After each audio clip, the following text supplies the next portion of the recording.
بسم اللہ الرحمن الرحیم۔ معافی۔ ماہ شوال سن 3 ہجری، مقام احد۔ جنگ خوب زوروں پر تھی۔ حضرت حمزہ رضی اللہ عنہ جس جانب نکلتے دشمنوں کی صفیں الٹ دیتے۔ وہ دونوں ہاتھوں میں تلوار لیے محو بیکار تھے۔ کئی مشرک جنگجوؤں کے بعد سبا بن عبد العزا ان کے سامنے آیا۔ یہ بڑا بہادر تھا اور ابو نیار کی کنیت سے معروف تھا۔ حضرت حمزہ رضی اللہ عنہ نے اسے پکار کر کہا، کہاں جاتا ہے؟ ادھر آ، ذرا دو ہاتھ کر لیں۔ یہ سن کر وہ بھی ہنکارتا ہوا آپ کی جانب بڑھا۔ دونوں ایک دوسرے پر حملہ آور ہوئے۔ حضرت حمزہ رضی اللہ عنہ نے ایسا کاری وار کیا کہ ابو نیار ڈھیر ہو گیا۔ حضرت حمزہ رضی اللہ عنہ بڑے شکاری تھے۔ قریش میں سب سے زیادہ طاقتور آدمی مانے جاتے تھے۔ حضرت عمر رضی اللہ عنہ اسلام لانے سے پہلے بہت باروب اور بہادر مشہور تھے۔ غزوہ احد سے 10 سال پہلے جب حضرت عمر رضی اللہ عنہ حضرت محمد صلی اللہ علیہ وآلہ وسلم کو نقصان دینے کے ارادے سے نکلے تو مسلمانوں میں پریشانی پھیل گئی۔ وہ حضرت حمزہ رضی اللہ عنہ ہی تھے جنہوں نے سب کو دلاسا دیا اور کہا کہ آنے دو، عمر کو میں سنبھال لوں گا۔ غزوہ احد سے 1 سال پہلے غزوہ بدر میں حضرت حمزہ رضی اللہ عنہ کے ہاتھوں قریش کے بہت سے ذی وقار سردار موت کے گھاٹ اتر گئے، جن میں جبیر بن مطعم کا چچا تیمہ بن عدی، ابو سفیان کی بیوی ہندہ بن عتبہ کا باپ عتبہ، بھائی ولید اور چچا شیبہ اور بیٹا بکر شامل تھے۔ جبیر بن مطعم نے اپنے حبشی غلام وحشی بن حرب سے کہا، تم اگر جنگ میں حمزہ بن ابی مطلب کا قتل کر دو تو تمہیں آزاد کر دیا جائے گا۔ وحشی کو اس کے آقا کے علاوہ ابو سفیان کی بیوی ہندہ بن عتبہ نے بھی خوب ترغیب دلائی تھی۔ مکہ سے چلنے کے وقت سے لے کے حضرت حمزہ کی شہادت تک جب بھی ہندہ کو وحشی نظر آتا تو اس سے کہتی، اے وحشی، تو ہمارا سینہ ٹھنڈا کر دے، ہم تیرا دل خوش کر دیں گے۔ وحشی حضرت حمزہ رضی اللہ عنہ کے مقابلے پر آنے کی جرات نہیں کر سکتا تھا، مگر اس کے پاس ایک ایسا فن تھا جس پر اعتماد کرتے ہوئے اس نے حضرت حمزہ کو قتل کرنے کی حامی بھر لی۔ وہ دور سے نشانہ باندھ کر بڑی مہارت سے نیزہ اور خنجر پھینکتا تھا اور اس کا نشانہ کم ہی خطا ہوتا تھا۔ حضرت حمزہ رضی اللہ عنہ ذرا نہیں پہنتے تھے۔ سبا بن عبد العزا کو قتل کرنے کے بعد ان کا پاؤں پھسلا اور وہ گر گئے۔ اٹھنے لگے تو پتھر کی اونٹ سے ویسی نے نیزہ پھینکا جو ان کی ناف کے نیچے لگا اور جسم سے پار ہو گیا۔ انہوں نے اپنے قاتل کو دیکھ لیا، زخم کھا کر وہ لڑکھڑائے اور گر پڑے۔ اس کے باوجود ہمت کر کے اٹھے اور اپنے قاتل کی طرف بڑھنا چاہا، مگر پھر گر گئے اور شہید ہو گئے۔ انا للہ و انا الیہ راجعون۔ سیدنا حمزہ رضی اللہ عنہ کی شہادت پر کفار نے بے پناہ خوشیاں منائیں۔ وہ بہت ہی تکلیف دہ رہا تھا۔ جب ہندہ نے حضرت حمزہ رضی اللہ عنہ کی لاش کی بے حرمتی کی، ناک اور کان کاٹ دیے، پیٹ چاک کر کے جگر اور کلیجہ نکال دیا، جگر کے ٹکڑے چبانا چاہا مگر نگل نہ سکی، ناک، کان اور دیگر اعضاء جسم کا ہار پڑو کر گلے میں ڈال دیا، وہ خوشی سے جھوم اٹھی اور اس نے فی البدی اشعار کہے، ہم نے تم سے یوم بدر کا بدلہ لے لیا اور ایک جنگ کے بعد دوسری جنگ کے شعلے تو بھڑکتے ہی ہیں۔ مجھے اپنا باپ عتبہ، بھائی ولید، چچا شیبہ اور بیٹے بکر کی جدائی پر چین اور صبر نہیں آتا تھا۔ آج میرا دل مطمئن ہو گیا اور میں نے اپنی مانی ہوئی نظر پوری کر دی۔ اے وحشی، تو نے میرے سینے کا غم دور کر دیا ہے اور میرے دکھوں کا مداوع کر دیا ہے۔ وحشی کے احسان کا شکر ساری عمر کے لیے میرے اوپر واجب ہو گیا ہے، جو میں ہمیشہ ادا کرتی رہوں گی، یہاں تک کہ میری ہڈیاں قبر میں گڑ سڑ جائیں۔ جنگ کے بعد جب حضور صلی اللہ علیہ وآلہ وسلم نے اپنے عظیم چچا کی لاش کے کھلے میدان میں حصے بکھرے ہوئے دیکھے تو آپ صلی اللہ علیہ وآلہ وسلم کی آنکھوں میں آنسو آ گئے۔ فرط غم سے آپ صلی اللہ علیہ وآلہ وسلم ایسے بے قرار ہوئے کہ تمام صحابی بھی رونے لگے۔ آپ صلی اللہ علیہ وآلہ وسلم نے اپنے شہید چچا کی میت سے مخاطب ہو کر فرمایا، اللہ کی رحمت تم پر سایہ فگن ہو، تم رشتہ داروں کا بہت خیال رکھتے تھے اور ہر کار خیر میں سبقت لے جاتے تھے۔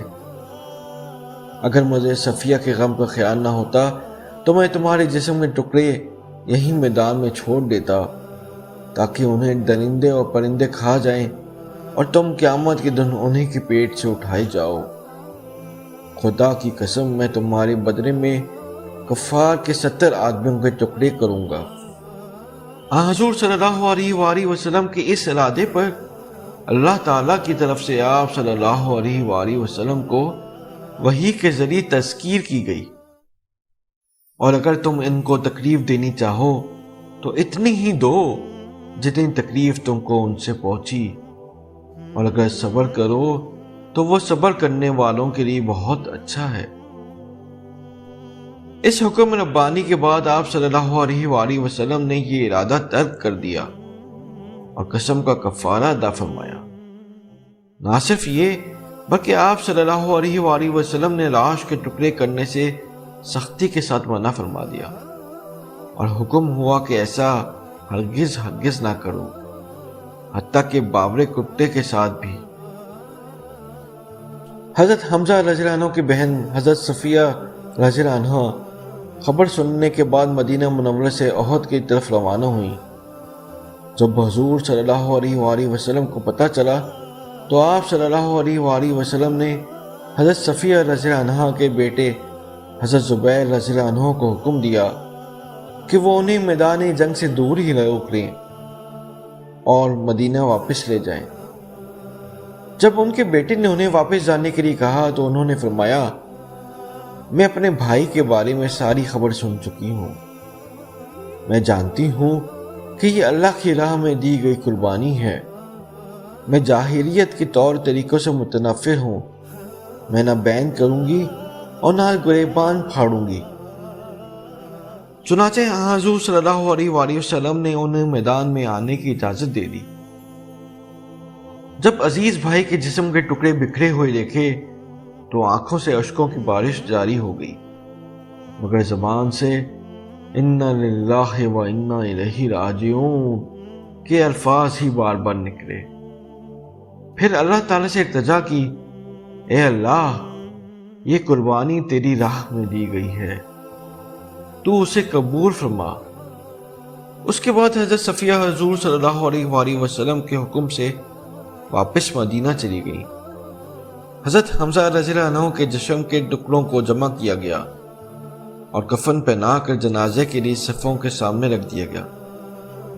ایک روایت کے مطابق سب شہداء کا جنازہ ایک ساتھ ہی پڑھا دیا گیا، جبکہ ایک دوسری روایت میں بیان کیا گیا ہے کہ حضور صلی اللہ علیہ وآلہ وسلم نے سب سے پہلے حضرت حمزہ رضی اللہ عنہ کا جنازہ پڑھایا، پھر ہر شہید کو باری باری لایا جاتا اور حضرت حمزہ رضی اللہ عنہ کے سامنے رکھ دیا جاتا۔ ہر ایک کی نماز جنازہ حضور صلی اللہ علیہ وآلہ وسلم کی ابتدا میں پڑھی جاتی۔ اس طرح حضرت حمزہ رضی اللہ عنہ کا جنازہ 70 مرتبہ پڑھا گیا۔ سن 8 ہجری، مقام مکہ منورہ۔ فتح مکہ کے بعد عورتیں رسول اللہ صلی اللہ علیہ وآلہ وسلم کے پاس بیعت کرنے کے لیے حاضر ہوئیں۔ آپ صلی اللہ علیہ وآلہ وسلم نے حضرت عمر رضی اللہ عنہ کو حکم دیا کہ وہ عورتوں سے کہہ دیں، رسول اللہ صلی اللہ علیہ وآلہ وسلم تم سے اس بات پر بیعت لیتے ہیں کہ تم اللہ تعالیٰ کے ساتھ کسی کو شریک نہ کرو۔ ان بیعت کے لیے آنے والوں میں ہندہ بنت عتبہ بھی تھی۔ اپنے جرم کے خوف سے ان عورتوں میں ایسی حالت میں چھپی ہوئی تھیں کہ انہیں کوئی پہچان نہ سکے۔ اس نے جب فرمان سنا تو دوسری عورتوں سے کہنے لگی، میں کچھ کہنا چاہتی ہوں۔ لیکن اگر بولوں گی تو حضور صلی اللہ علیہ وآلہ وسلم مجھے پہچان لیں گے، اور اگر پہچان لیں گے تو میرے قتل کا حکم دے دیں گے۔ میں اسی وجہ سے اس طرح آئی ہوں کہ پہچانی نہ جاؤں۔ مگر وہ عورتیں سب خاموش رہیں اور ہندا کو اپنی بات زبان سے کہنے سے انکار کر دیا۔ آخر خود ہی کہا کہ جب شرک سے ممانعت مردوں کو ہے تو عورتوں کو کیوں نہ ہوگی۔ حضور صلی اللہ علیہ وسلم نے ان کی طرف دیکھا، لیکن آپ صلی اللہ علیہ وآلہ وسلم نے کچھ نہ فرمایا۔ پھر حضرت عمر رضی اللہ عنہ سے کہا، ان سے کہہ دو کہ دوسری بات یہ ہے کہ چوری نہ کریں۔ اس بات پر ہندا نے کہا، میں ابو سفیان کی معمولی سی چیز کبھی کبھار لے لیا کرتی ہوں، کیا خبر یہ بھی چوری میں داخل ہے یا نہیں، اور میرے لیے یہ حلال بھی ہے یا نہیں۔ حضرت ابو سفیان رضی اللہ عنہ بھی اسی مجلس میں موجود تھے۔ یہ سنتے ہی کہنے لگے، میرے گھر میں سے جو کچھ بھی تو نے لیا ہو، خواہ وہ خرچ میں آگے ہو یا اب بھی باقی ہو، وہ سب تیرے لیے حلال کرتا ہوں۔ اب تو نبی کریم صلی اللہ علیہ وآلہ وسلم نے صاف پہچان لیا کہ یہ میرے چچا حضرت حمزہ رضی اللہ عنہ کی قاتلہ اور ان کے کلیجوں کو چیرنے والی اور پھر سے چبانے والی عورت ہندا ہے۔ آپ صلی اللہ علیہ وآلہ وسلم نے انہیں پہچان کر اپنے پاس بلا لیا۔ انہوں نے آ کر حضور صلی اللہ علیہ وآلہ وسلم کا ہاتھ تھام کر معافی مانگی تو آپ صلی اللہ علیہ وآلہ وسلم نے فرمایا، تم وہی ہندا ہو؟ ہندا بولی، ہاں۔ فرمایا، جا، آج میں نے تجھے معاف کیا۔ احادیث اور واقعات کے مطالعے کے لیے ہمارے چینل کو سبسکرائب کریں اور گھنٹی کا نشان بھی دبائیں تاکہ ہر نئی ویڈیو آپ بر وقت دیکھ سکیں۔ اللہ آپ سب کو اپنے حفظ امان رکھے، آمین، فی امان اللہ۔